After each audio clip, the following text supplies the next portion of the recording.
Seja muito bem-vindo ao 2 Dedos de Teologia. Eu sou o pastor Iago Martins, você está nos escritórios do Instituto Schaeffer de Teologia e Cultura e esse é mais um Pergunte ao Pastor, o programa de respostas rápidas para as perguntas curtas, hoje lá do Instagram. Eu estou usando hoje o manto sagrado, menos assim que o pessoal da alegria chama, que é o manto sagrado do Fortaleza. Aí você diz, Iago, você torce pro Fortaleza? Eu vou dizer, mais ou menos. Eu nunca fui muito chegado em futebol, não sou lá um torcedor. Você perguntar pra mim, Iago, quem é a escalação do Fortaleza? Eu não conheço ninguém. A última vez que eu lembro da escalação do Fortaleza, ainda tinha um Clodoaldo, o pessoal cantava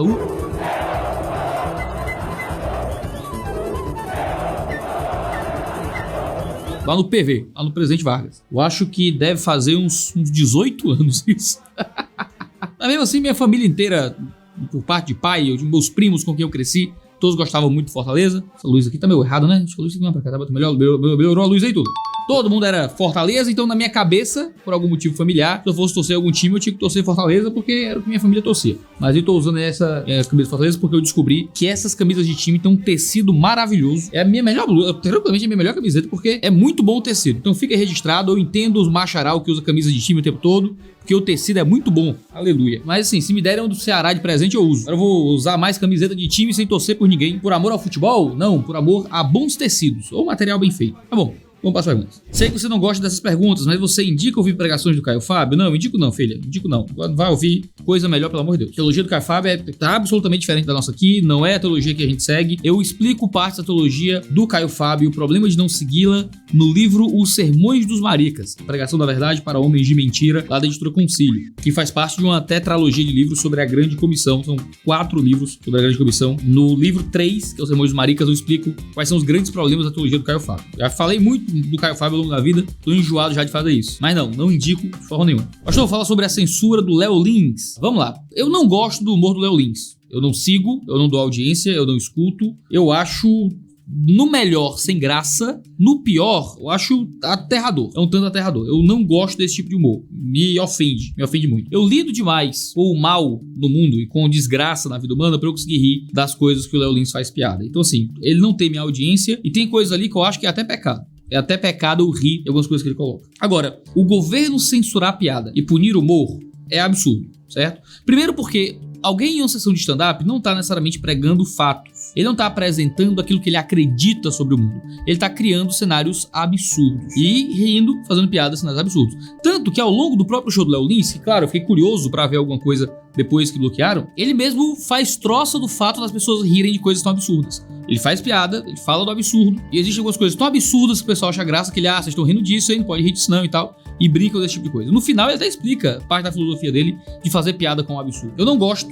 do humor que ele faz, mas piada com o absurdo ainda é uma sessão de humor. É como punir o Steve Carell, porque ele no The Office faz um personagem que é machista, que é sexista, que é homofóbico, que é até um pouco racista. Em The Office, o Michael Scott é racista, é sexista, é homofóbico, mas é engraçado. Gays, negros e mulheres riem do Michael Scott, porque sabem que não é o ator falando aquilo que ele acredita sobre mulheres, sobre gays ou sobre negros, mas é um cenário absurdo feito pra fazer humor. Eu acho que eu acho que é no Super Humanidade que o Rick Gervais, pra permanecer aqui dentro do mundo do The Office, que ele argumenta que parte do humor que se dá no palco se dá porque as coisas não acontecem de verdade. Então, ele faz uma piada sobre espancar uma criança deficiente, né? E as pessoas riem da piada. E ele diz: por que é que vocês riram? Vocês riram porque não tem uma criança deficiente apanhando aqui. É uma piada, é um absurdo, é uma coisa fora daquilo que seria o natural. Se eu trouxesse uma criança de verdade e começasse a espancá-la no palco, nenhum de vocês iria rir. Porque existe uma clara diferença entre o que é o efeito de um humor de absurdo ou de um humor negro e o que é de fato um ato de violência ou incentivo de fato à violência. A questão é, como o humorista de stand-up não tá com a cara pintada ou não tá fazendo um personagem em uma série, as pessoas ainda acreditam que o humor de stand-up é uma palestra, quando não é. Então sim, já tem esse caminho. A terceira coisa que eu diria é que você ter o Estado avaliando piada para dizer se a piada é boa ou não para os bons costumes, é uma das formas como essa republiqueta que a gente vive funciona, certo? A gente vive numa republiqueta onde liberdade de expressão não é um direito realmente fundamental, é tratado como uma coisa que, se ofender os poderosos, acabou, como esses humoristas ofendem as consciências dos poderosos, os poderosos vão lá e os impedem. Mas espere, haverá um dia em que a roda do poder vai girar e as piadas com religiosos vão ser criminalizadas, piadas contra o presidente de direita vai ser criminalizado, e a roda do poder vai ficar nisso o tempo todo. Então, o pessoal hoje de esquerda, que é fundamentalmente o pessoal de esquerda, que quer tolher a liberdade de humorista de humor negro nesse sentido, eles estão só dando mais poder pra uma roda que gira e que às vezes vai cair sobre eles. Eu acho isso coisa de gente doida, certo? Ficar pedindo pro Estado avaliar a piada e proibir o humorista de fazer piada provém de um tipo de autoritarismo que é muito comum no Brasil, que tira de nós a possibilidade de convivência democrática. Pra mim é coisa de gente doida, gente que tá tomando querosene de canudinho. É isso que eu teria a dizer. Eu não assisto Léo Lins, não gosto, acho pecaminoso, acho de mau gosto, mas eu acho pior o governo vir dizer o que é que o humorista pode dizer ou não. Iago, os católicos afirmam que veneração é diferente de adoração, justificando seus atos. Procede? Faça o seguinte, fica aqui meu desafio para os católicos que me assistem. Pega um papel, certo? Um papelzinho. Aí abre assim, ó. Aí você bota do lado adoração, do lado veneração, do lado hiperdulia. É o que se entrega para Maria. Certo? Adoração, veneração e hiperdulia. Hiperdulia, o que é que Maria recebe. Aí você coloca o que é cada coisa. O que é adoração, o que é veneração, o que é hiperdulia. Aí você coloca, adoração é isso, veneração é isso, hiperdulia é isso. Pra adorar é assim, venerar é assim. E marca o que é que tem de igual, o que é que tem de diferente entre adorar, venerar e a hiperdulia a Maria. E me diga se não é exatamente a mesma coisa. Até mesmo no dicionário em português, venerar é o mesmo que adorar. Em vários dicionários você vai encontrar isso. Essa divisão que é feita é uma divisão artificial que não condiz com a experiência prática. A experiência de veneração é a exata experiência de adoração que você entrega ao próprio Deus. Então os canais católicos aí que me seguem, os católicos aqui das redes, façam um vídeo explicando exatamente na prática qual é a diferença no ato da adoração e da veneração, e inclua Maria o ato de hiperdulia, já que é uma veneração especial a ela também. Porque todo mundo que eu perguntei pessoalmente nesse sentido tem algumas abstrações teóricas, mas na prática só entrega gaguejo. Não tem como diferenciar muito claramente. É a mesma coisa. Me sinto mal por não ter intrepidez de evangelizar como muitos crentes perseguidos. Ninguém nasce com essa intrepidez, certo? A intrepidez de evangelizar não é uma coisa que surge espontaneamente. A intrepidez de evangelizar ela tem que ser conquistada. Ela é conquistada pelo poder de Deus se manifestando no evangelho. Ela é conquistada através de recebermos cada vez mais do evangelho, nos fazendo vencer a vergonha, nos fazendo vencer a timidez. Quando o evangelho nos alcança, o evangelho nos move com um poder. E esse poder de Deus é um instrumento que nos potencializa a isso. É o que Paulo fala em Romanos 1,16. Como é que Paulo tem coragem de pregar o evangelho a judeus e gregos? Como é que Paulo tem coragem de não desanimar diante dos ataques, como ele fala em 2 Coríntios capítulo 4? Como é que ele consegue enfrentar feras em Éfeso, como fala em 1 Coríntios capítulo 15? Tudo isso é através de tomar posse da atuação da graça na vida dele. E isso, claro, acontece por meio das disciplinas espirituais, acontece por meio de práticas e hábitos que você vai vivendo e potencializando dentro de si para poder encontrar essa força para evangelizar. Não se permita, não se acostume a ser covarde, a ser medroso. Tenha força para andar em direção àquilo que o mundo precisa, que é a pregação do evangelho. Tim Keller morreu. Ele foi importante no seu ministério? Rapaz, a morte do Tim Keller. Tim Keller estava enfrentando câncer fazia muito tempo já, né? Era um câncer bem agressivo. Morreu jovem, não é? Morreu jovem, já na velhice, obviamente. Morreu idoso, mas para um idoso morreu ali no primeiro quadrante, digamos assim, do que seria a vida idosa. E assim, até morrendo, o Timothy Keller nos ensina, né? O modo como ele lidou com o filho, o modo como ele lidou com a esposa, e ele deixando claro que ele não perdia nada em morrer. Ele não perdia nada em morrer, de que ele ia finalmente encontrar o seu Jesus. Ele diz, eu tô ansioso para ver o meu Jesus.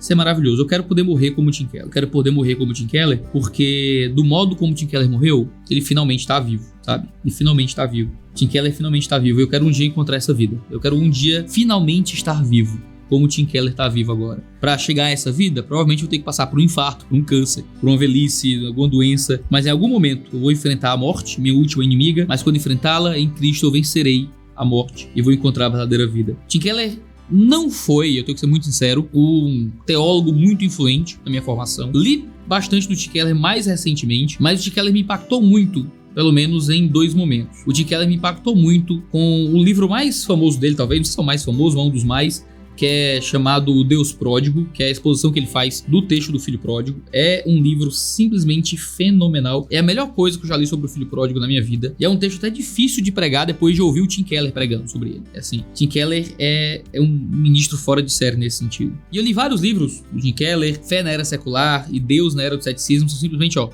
obras-primas, obras de arte, mas foram os livros Ministérios de Misericórdia e Justiça Generosa que mais me impactaram, principalmente o Ministério de Misericórdia. O Justiça Generosa é um livro que eu tenho algumas críticas maiores, mas o Ministério de Misericórdia é um livro fenomenal. Usei muito na minha pesquisa como orador de rua e ajuda a balizar parte da minha filosofia sobre ação social na igreja. Timothy Keller foi uma influência muito positiva mais recentemente na minha vida, e por mais que eu lamente o falecimento dele, eu agradeço a Deus pelos efeitos da obra do ministério dele no mundo contemporâneo e pelo testemunho de graça, né, que ele trouxe a nós aí nos seus últimos dias. É normal um pastor jovem não ser convidado para visitas e aconselhamentos?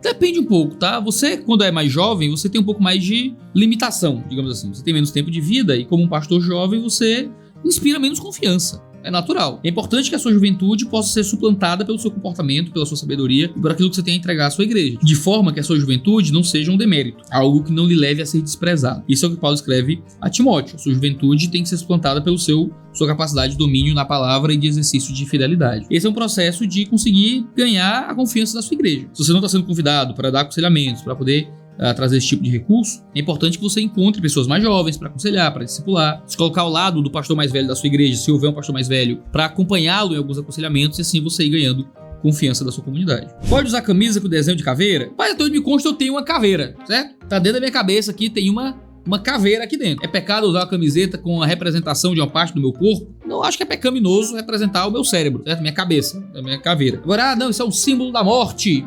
Nós podemos falar sobre a morte e representar a morte de muitas formas, por muitos motivos, certo? Isso depende do que lhe motiva nesse cenário. Arraial na igreja, como vê isso? Vamos lá. Para quem é mais próximo de uma cultura agrária, essa questão do junho ser o mês do milho, certo? E do feijão, tá claramente atrelada a colheitas, tá? Por que existe uma festividade em que a gente faz muita comida com milho e comida com feijão? É porque junho é o mês em que a gente colhe o milho e o feijão. Então, por um momento não tem nada a ver com santos católicos ou o que é que seja. Tem a ver com a época das colheitas do ano e o tipo de plantio no Brasil. Daí vem o São João como uma festividade que celebra isso como desculpa para escoar todo esse milho e feijão que é colhido. Então existe pecado intrínseco em nós fazermos uma festividade na igreja em que a gente faz comida com milho? Aí tem milho cozido, aí tem pamonha, a gente faz uma celebração e não teria nenhum problema. Você está usando o fenômeno cultural, recebendo algo que vem das colheitas e das estações, e vocês fazem festividade na igreja. A questão é que a igreja católica tomou esse período para criar uma festa em homenagem a um santo. E algumas pessoas fazem festas na igreja que são muito atreladas ao santo, quase. É São João com Cristo. Eu já acho isso breguíssimo, breguíssimo. Agora, vamos fazer uma festa do milho, a festa da roça, e eu tô pegando um elemento cultural e tô transformando em outra coisa. Eu não vejo mal nenhum. Absolutamente mal nenhum. Iago, mas a gente pega o mundo entrando na igreja. Ô, gente, quando celebra Dia das Mães é a mesma coisa. Quando celebra Natal é a mesma coisa. Quando celebra Dia dos Pais, quando tem Dia do Pastor, quando tem aniversário do pastor. Pode ter aniversário do pastor, mas isso é o que? O mundo entrando na igreja também. Aniversário não é uma instituição bíblica em que se tem que comemorar aniversário na igreja. É um elemento cultural natural, atrelado a uma questão de colheita. A gente quer celebrar essas comidas. Eu só queria comer pamonha, poxa. Eu só queria comer pamonha na igreja. Tem problema eu comer uma pamonha depois do culto? Não tem. Existe uma celebração cultural que em muitas cidades, em muitos contextos, já foram laicizados, já não tem nenhum relacionamento com a igreja católica. Então, não tem absolutamente nenhum problema. Agora, tem que ter bom senso, né? Fazer o quê? Usar lavantu, anarriê, sei lá. Depende do que vocês vão fazer também na igreja pra não ser loucura, né? E aí vai da cultura e da receptividade de cada grupo. Vai ter vídeo sobre o debate entre criacionistas e naturalistas de inteligência limitada. Maluco, vai não, ó. Na moralzinha, são o quê? São 10 horas de vídeo? Vão não. Eu só quero dizer uma coisa. Eu vou dizer com muito cuidado, que eu tenho alguns amigos lá. Tem pessoas que eu admiro, tem pessoas que eu conheço, tem gente que eu gosto. Eu tenho muito carinho pelo Pirula, por exemplo. Eu tenho um carinho enorme pelo Pirula. Nós não somos exatamente amigos, exatamente brothers e conversar com frequência, mas a gente tem um carinho muito grande um pelo outro. Então, assim, considero o Pirula um amigo. Tenho muito carinho pelo Marcos Eberlin. Muito carinho mesmo. Tenho muitíssimo carinho e admiração pelo Adalto Lourenço. Gosto muito do Lourenço. Tenho muita admiração à distância pelo Sacani. Os outros dois que lá estavam eu não conheço. Mas uma coisa me incomodou profundamente naquele debate. Eu assisti trechos pingados, um outro corte, muita coisa. Eu tava viajando na época, mas me entristeceu demais o tom da conversa. Me entristeceu demais e da parte de todo mundo, tá? Alguns personagens se destacaram mais disso do que outros, então eu não vou citar o nome de ninguém, mas me entristeceu demais o modo como aquilo não foi um debate saudável, em termos de conversa, em termos de tom, em termos de como lidar com as ideias do outro. Quando eu sentei com o Pirula lá no Inteligência Limitada,